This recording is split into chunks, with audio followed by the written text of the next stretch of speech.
Welcome.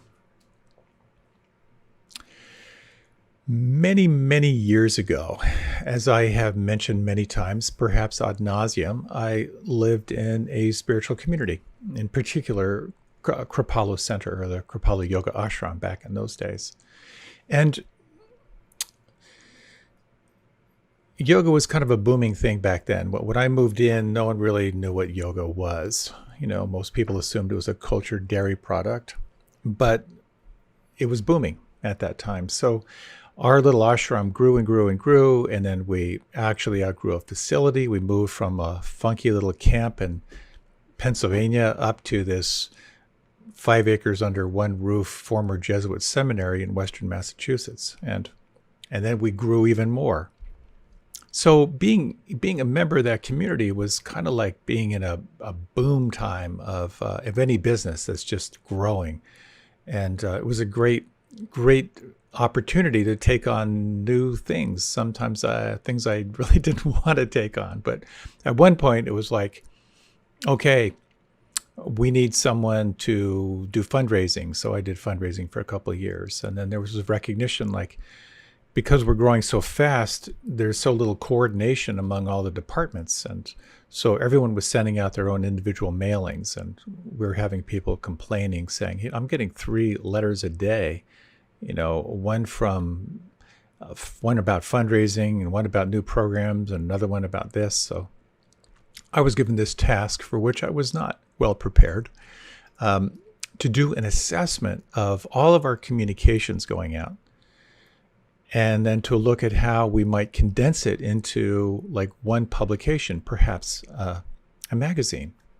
It seemed kind of exciting, so I said yes. I would have said yes anyway, and I launched into this whole thing of doing an assessment and an inventory of what every department in our whole organization. We're like 300 full-time residents, and at that point, I forget how many guests a year, but we had about room for 300 people, so 10 program rooms, all this stuff going on. So I had to look at all the communications going out, look at the cost of all those communications going out, and then put together a proposal for a magazine that we would do that would have all the communications under one roof. I was working with 2 other people who were kind of supporting me in this process, and it took forever. This was actually a 2-year process, and I'm a bit of a workaholic and a bit of a perfectionist, so I poured myself into this, and we kind of got the assessment figured out, and then we put together this proposal for the editorial board and what we were going to cover in the magazine, and it was very detailed, and I just put myself into it. At one point, just when the proposal was all put together and then finalizing it for the board, and I had never done a board report, so, first time always takes longer than you imagine. I've submitted the report to the board, and then right at that time, the 2 people who were working with me, a male and female, we were a celibate community, decided that they were in love with each other and they were going to leave the ashram. So there was my 2 editors were just suddenly poof, gone. And then the board got back to me and said, thanks so much for this proposal. It looks too expensive. I think we're not going to do it. And suddenly I was just bereft. What had just happened? I spent 2 years doing this whole cost assessment, coming up with this whole creative design, and it just absolutely disappeared, like in 1 minute. My editorial board, which wasn't going to be used anyway, disappeared, and all this work was seemingly for naught. And I found myself unable to let it go. I just kept obsessing on, like, why did I say yes to this? Why did I pour all of my life force for all this time into this project that was absolutely worthless? What kind of a mindless soldier am I that I would just say, yes, I'll do it without thinking about anything other than just saying yes to something? What kind of a spineless person am I? What kind of a non-directed yes man am I that I would say yes to such a futile project, and all kinds of self-recrimination. And I was getting kind of sick of my story, which is always a good sign, because I notice when I kind of get sick of me playing the same loop, I know that something's going to shift. And so I was meditating. I have a pretty strong meditation practice, and one morning, as I was just sitting with my just inner disgust toward myself and my inability to let go, and my what now story inside, I remembered one of the coolest things I had read and seen, which was Zorba the Greek by Kazantzakis. And I remember this one scene in particular. And if you haven't read the book or you haven't seen the movie, maybe you want to turn this off right now, because this is a major spoiler alert. It's the story of this Englishman who inherits this island in Greece. And he's very meek and mild and very shy. And he meets Zorba. And Zorba is this wild, full-bore Greek guy.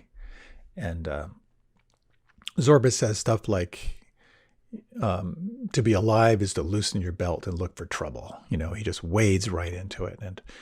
And they come up with this idea, or Zorba comes up with this idea, that on this island, which this guy owns, that they're going to cut the timber from the top of the mountain, and they set up these pulleys and cables to bring the trees down, and then they're going to saw that up, and they're going to use that to build a mine, going in, and they're going to get all the riches out of the earth.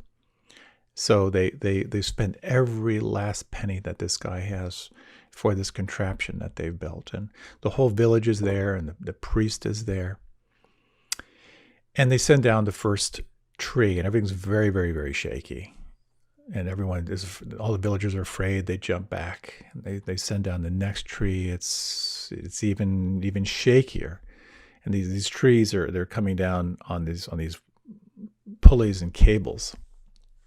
The next one they send down, the entire thing collapses, and it's an absolute destroyed mess. And all the villagers are frightened. They run away, and the priest comes over and personally spits on them, and that's it.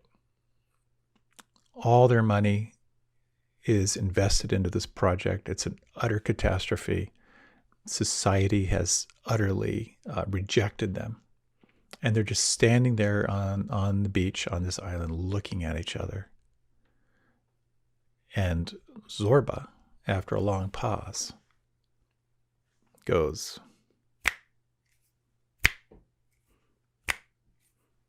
and he starts dancing. And these two guys are just dancing like maniacs on the beach. That's the end of the movie, the end of the book. So I'm sitting there in meditation with my eyes closed, replaying this whole thing, and suddenly I just go, and I felt the whole thing shift. And then that became my anchor. Like whenever I would find myself beginning to obsess and go into self-recrimination, I would just go. And that worked for a while. And actually, I told a couple people about it, and what was really nasty was whenever I would be complaining about something, they would go. I still go back to that every now and then. Why am I telling this story? Well, I want to talk about, just as we talked about last week, starting over in your meditation practice, some thoughts about starting over in life when you're going through change. To me, the most interesting people are the people who have gone through like multiple incarnations in one life. And I've told this story before of Eric Kassir. I met him in New Mexico toward the end of his life. He lived outside of Santa Fe at that time. He had this beautiful spread of buildings that he designed and built. He was this little meditation temple, and met him through a good friend, and we spent a number of days. And as he shared his life story, he grew up in Germany, and he was in high school when Hitler came to power. He wrote a high school essay against the government, and he was told that he should leave the country because it wasn't safe for him in the country anymore. And as he told the story, he immigrated to Canada and took up work as a plumber. And then after a couple of years, he was head of the plumbers union in Canada. Then he moved to California and he sold used cars, got a job selling used cars. And then he built up the largest used car dealership in the state. And because he was building these new car dealerships, he was, building buildings, and he enjoyed building these facilities. So he created a business creating large office buildings, and he did that. And then at one point, he discovered meditation, and he discovered like working with energy. He did a weekend at Esalen in California, and then he decided, this is what I want to do now. And he kind of traveled the world teaching people how to work with their energy and feeling and so forth. And how he had it within him to start over and over and over was quite fascinating. And I know a number of people, and I'm sure you do too, people who have a capacity to start over. But I also know lots of people who've been in extended shock after losing a job or a relationship, who have not been able to start over, or who have really, really struggled. So what I'd like to share with you is just some thoughts about what it means to start over with mindfulness. Point number one that I'll explore is, contrary to Jack Nicholson's character in A Few Good Men, you can handle the truth, but you're also entitled to your first reaction. And point two, how to work with loss. And point three, how to open to new possibilities. And point four, how to recalibrate and move forward when it's time to start over. A lot of what I'll be sharing is somewhat autobiographical. I've had some opportunities to start over, but I'm hoping there might be something in here if you're ever at a point when you're in a point of transition. At one point, with all my years of living in this community at Kripalu Center over 24 years, toward the end, I was the kind of acting CEO. And one thing I had to learn, which I had never done before, was how to fire someone. And I called up one of my best friends who had a career of firing people, basically. And he told me about the best practice for firing someone. He said, what you do is you go into their office and you say, things aren't working out and we need to make some changes. And we're going to have to let you go.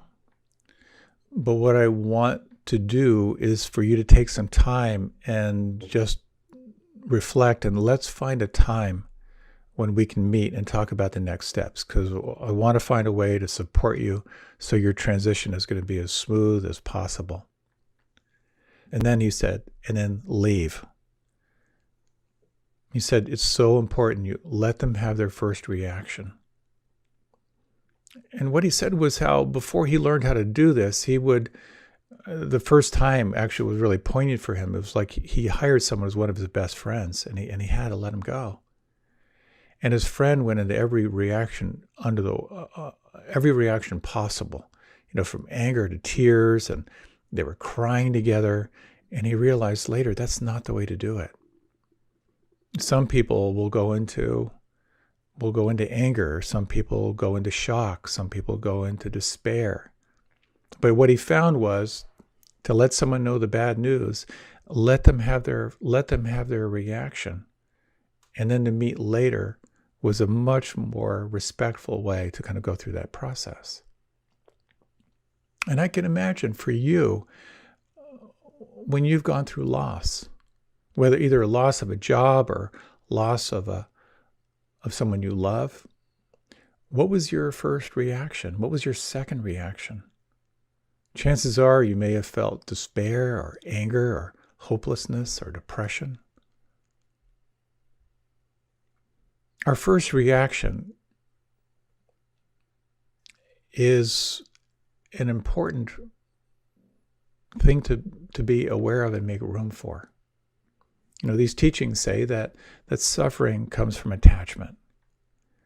And we're naturally wired to care about what we're doing. We're naturally wired to care about what we have in our lives. And when that falls short of reality, when we realize that this is changing and we don't want it to change, to the degree that we're attached, we're going to feel stress, we're going to feel suffering, we're going to feel that pain. So with that, when the world falls apart, when the world as you know it falls apart, it's so helpful to make room, really make room for the whole process of healing. And that first step is to make room for whatever arises. Stress and suffering happen in life. There's a cause for that stress and suffering. It has to do with attachment. And it's possible to let go, but it requires really being mindful around the process.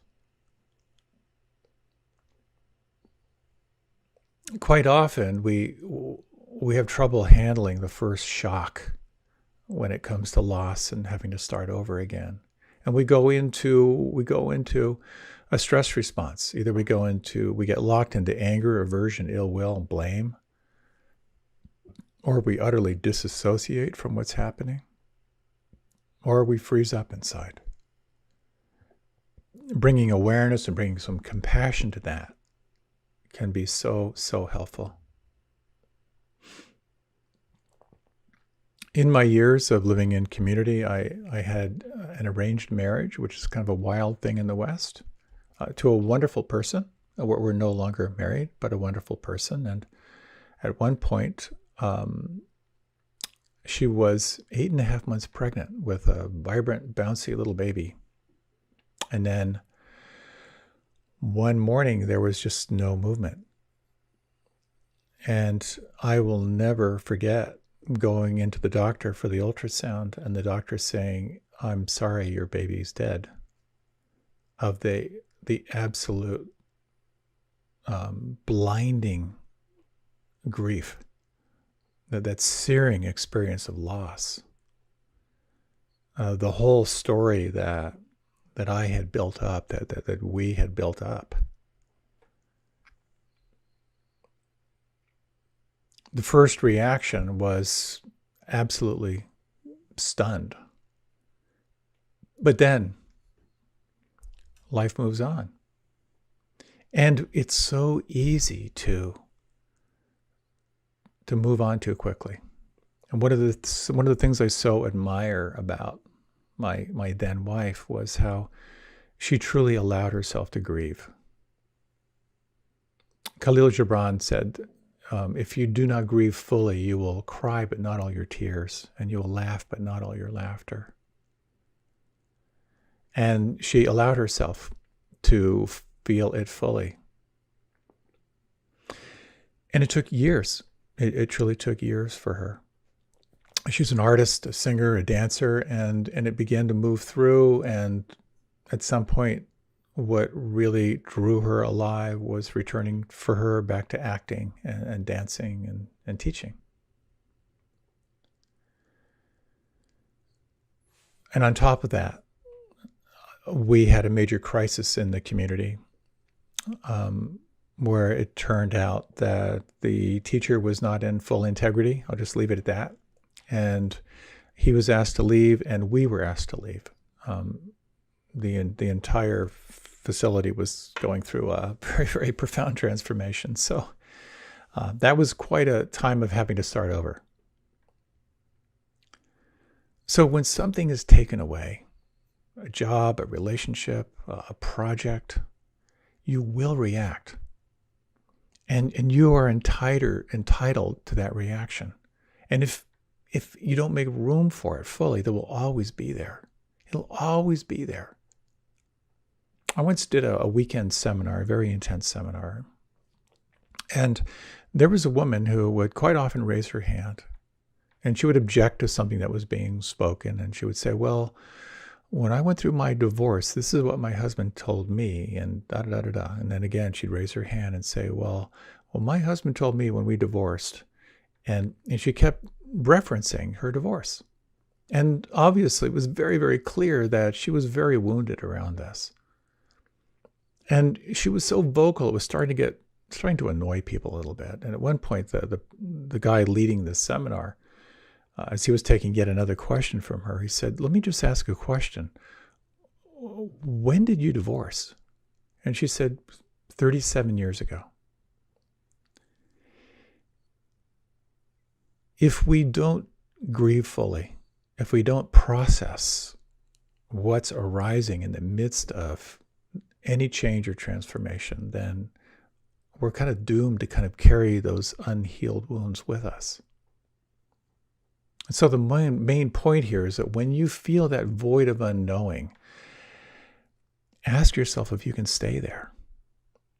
And what happens for many, many people is that sense of unknowing brings in a reaction where they just want to make something happen. And then they just take the first job that comes, or they buy a house, or they flip a house, or they have another child, anything to kind of create a narrative that they can live into. But it's so important to pause, to kind of call in your allies and create as much of a healing space as you can. And then perhaps some new possibilities might begin to open for you. You know, as I've often shared, I stumbled into this community for lunch, and I stayed for 24 years. Over the course of my time there, I was a writer. I raised a lot of money, for a number of years. I was a teacher. I was the warm-up act for the Guru on the Road for a while. I was an administrator. I was the acting CEO for a few years. I was completely dedicated to the mission of this community. And I was actually even the voice of Kripalu. When we got a new voicemail system, it was my voice that would welcome you whenever you called. So if you've ever called Kripalu Center between, let's say, like 1984 and, let's say, another 10 or 15 years, you would hear this. Thank you for calling Kripalu Center.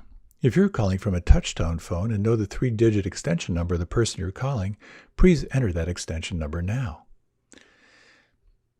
My whole adult life was identified with this place. And I was supporting the CEO before me, one of my best friends. And we worked really, really hard to help to turn around the community from what it was, which was a teacher-based community, into a more ecumenical, non-sectarian program center. And he poured himself into it and started to get sick. And so I decided to step in. And I was there for a good number of years. And at some point, I realized I can't go on. I just can't do this. I realized that I wanted to be the guy showing up to teach, not the guy worried about the strategic plan whether the fuel bill was paid. And so when I clarified with the board, this wasn't working. I was not a great CEO. I worked, I tried, but I wasn't cut out for it. But then I realized that after you're in charge of something, where do you go? What do you do? And so I found myself very much in this sense of, what am I going to do? Where am I going to live? How much money do I have to figure out whatever the heck I'm going to do next? Do I sell my house? Do I stay here? Can I take time to retreat? One of my great mentor friends, when I told him that I was going to be stepping down, he said, that's great. He said, no, I want to see if you have the cojones not to grab the first shiny thing that comes your way. And one of the best pieces of advice I ever got, because I was ready to grab anything that would give me a sense that I was on a narrative that was moving forward. When we're in that place of unknowing, in that place between trapeze bars. It's really helpful, I found, at least for myself, to reflect on the difference between form and essence. The form is what you're going to do, what you're going to do next. The essence is what that feels like inside, or what you want it to feel like inside. So I had some time to really ask myself, well, how do I want to feel moving forward? Well, how do I wanted to contribute. I wanted to be creative. I wanted to serve and help people if I could. I knew the essence. I had no idea what the form was. So I would imagine that you've gone through some big transitions in your life. That sense of like, this is over, I can't go back. You just let go of a trapeze bar. And then there's that space in between that can be filled with despair. It's so important not to rush, because this is about getting aligned with reality. One of my friends was really worried about his daughter was just doing terribly in high school. And he said, honey, I'm really, really worried that you're not going to have anything to kind of support you in life unless you really start to focus. And she said, it's okay, Dad, don't worry. I'm going to marry a movie star. So we want to get reality-based here. So after I had let go of this job, but I was still in my position as CEO. I had 6 months to help the board, to cover my bases until the board figured out what was next. We had a conference at Kripalu. It was called East Meets East, Yoga and Buddhism. So we brought in some Buddhist teachers, and I was kind of representing the yoga team along with a couple other yoga folks. And one of the Buddhist teachers was this Tara Brach person, and we met. We had an instant connection. For both, it was like an instant yes. And after a pretty intense period, I was moving to Washington, D.C. And again, I knew the essence of what I wanted to do, but I wasn't sure if I were to teach or what I would do. I remember when I arrived here in D.C. and I met someone, and one of Tara's friends, I think, and they said, well, they asked me, well, so what do you do? What have you done? And I said, well, have you ever heard of this place called Kripalu Center? And he said, no. And I said, well, that place you never heard of, I used to be somebody there. And that void of unknowing was quite powerful. And I went through a real profound process of deconstruction. And I think, again, when you're starting over, it's another part of letting go of the attachment. And for me, it was realizing how identified I was with who I was before this transition. And I came across a really beautiful book. The book is called, it's a long title, it's called War is a Force That Gives Us Meaning. It's written by a New York Times war correspondent who covered a number of wars. And he was curious, like, what is it about when people are in a war situation that they re-enlist? So many people re-enlist. And what he recognized was that when you're in a situation where people are depending on you, and you're depending on other people, and if someone screws up, the consequences are lethal. That is actually a very, very powerful experience. It's an experience of absorption. It's kind of an addictive experience. And I realized that part of the sadness of the grief that I felt was that I was missing my executive team, because we were in the trenches together, relying on each other every day. And that feeling of really feeling connected to a mission and purpose was something that I was really missing. So part of that process was of deconstruction for me, of giving myself time to let go and to grieve fully. But it's also a beginning to ask, well, what is the essence of what I want to do, and what might the form be?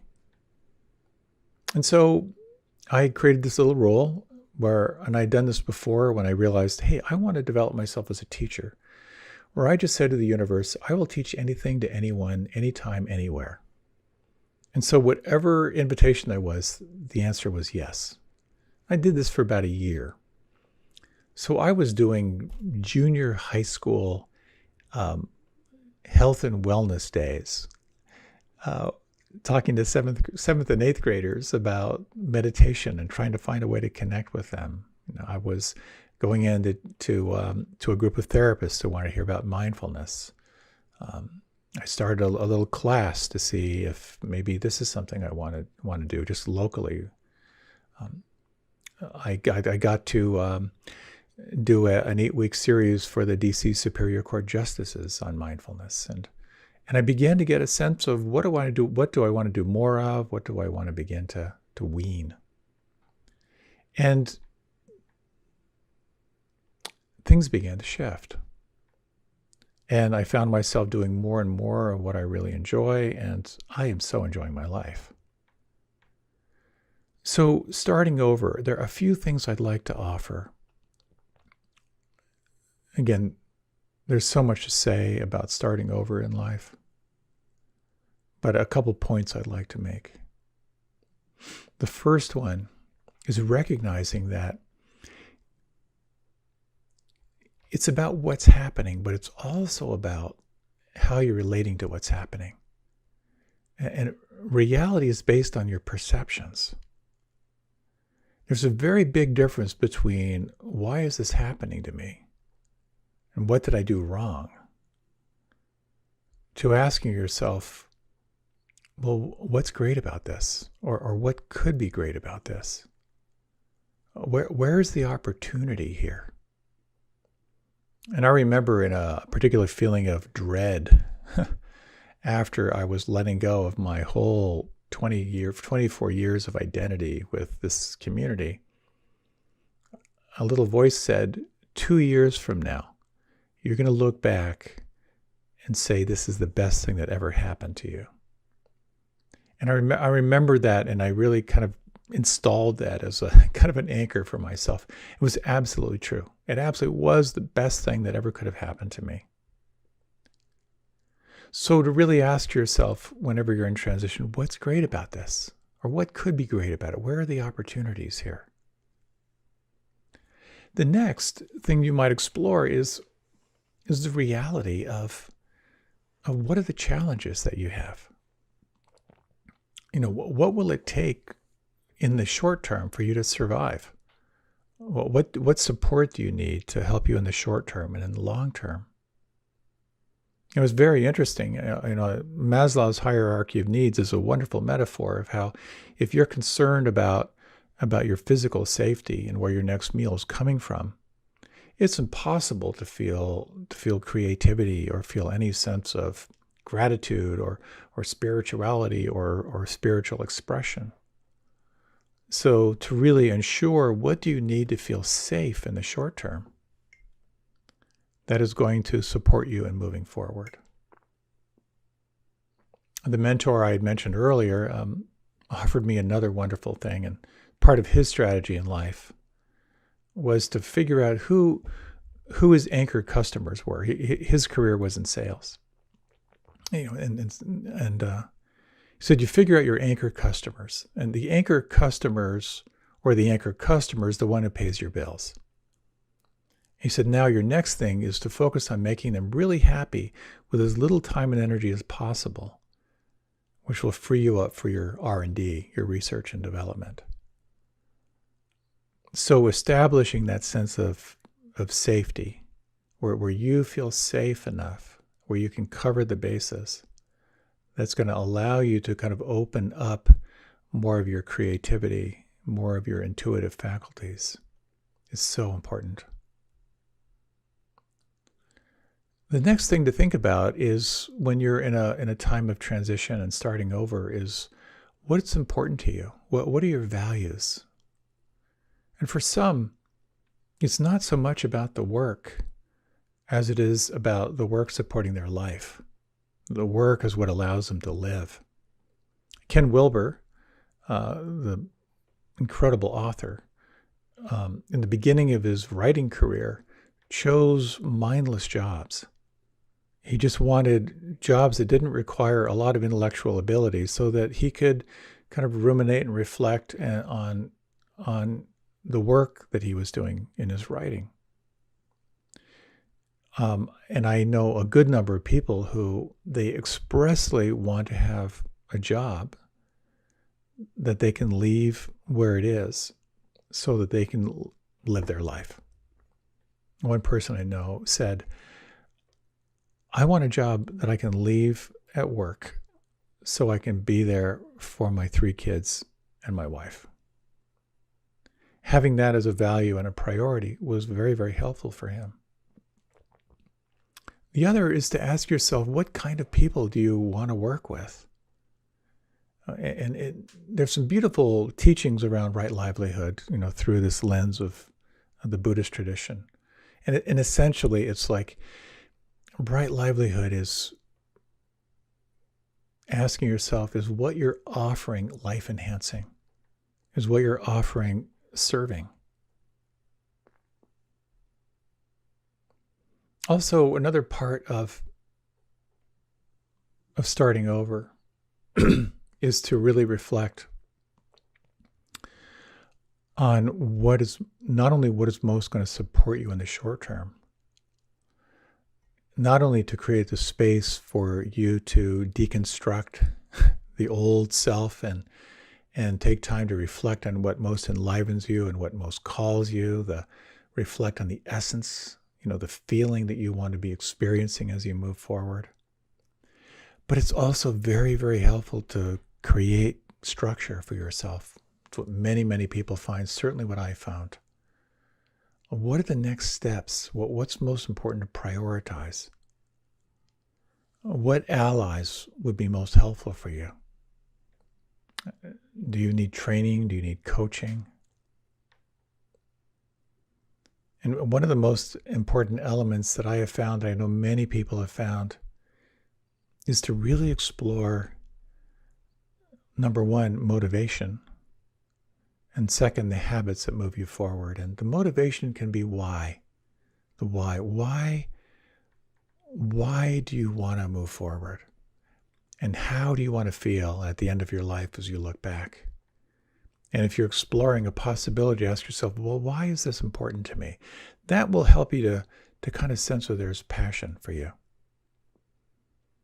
And creating the habits that are going to support you in helping you fill your cup. Because in times of transition, when you're starting over from a loss of relationship or job or project or anything, it's very, very easy to kind of get just caught in that stasis point. What are the structures in your life that are going to support you?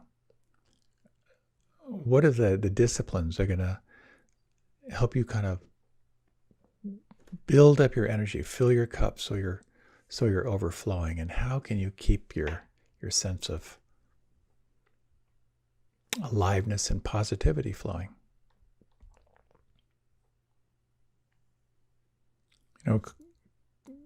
There's a beautiful quote from Carlos Castaneda,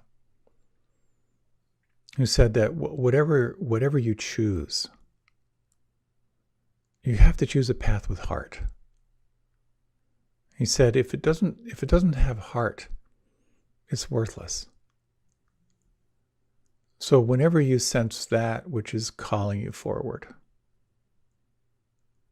take some time to reflect. Does this path have a heart to it? Does this path enliven me in a way that brings me into a sense of fullness and aliveness? So just as in any given moment we're starting over, sometimes in life we're starting over, sometimes in dramatic ways. When you have that sense that something's coming to an end,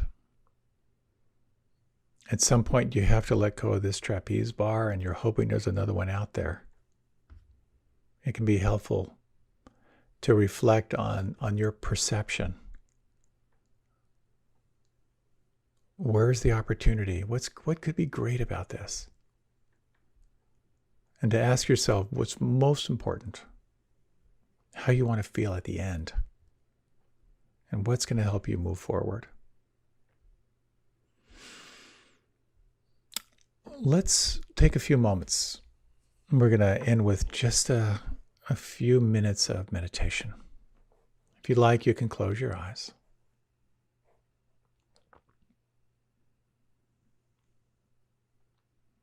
And notice the movement of the breath. And you might sense how each breath is a falling away. In its essence, each breath is a dying away of the known. And each in-breath is arriving in a new moment.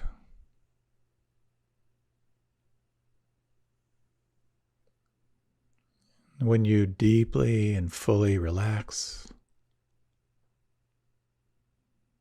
you might sense this cycle of falling away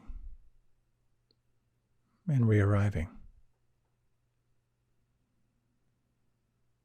And you might sense what's falling away in your life.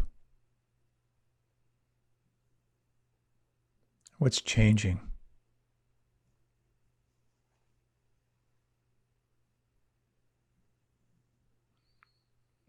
Is there a sense of what's calling you forward?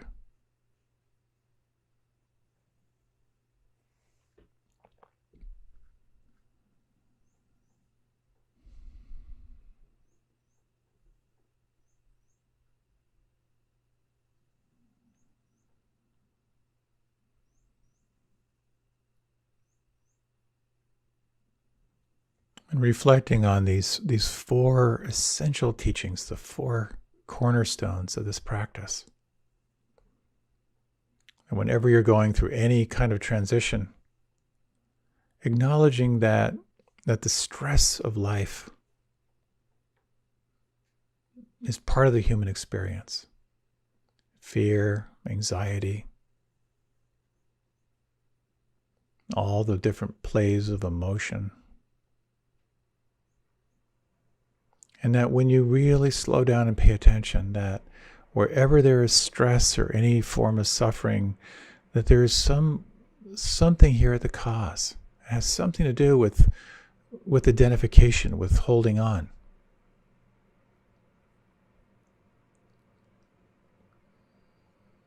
And that it's possible to let go. And as you let go, that you can let go into this field of infinite possibility. And in the letting go, that there is a path. There are practices and observations that can lead you forward. That it's possible to be more and more guided by both wisdom and compassion. And you might take these final moments just to sense what life feels like with a full and overflowing cup.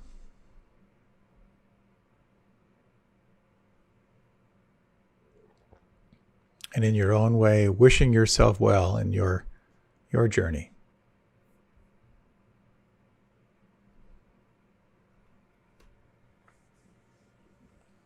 As you're ready now, you can deepen your breath. And when you're ready, you can open your eyes.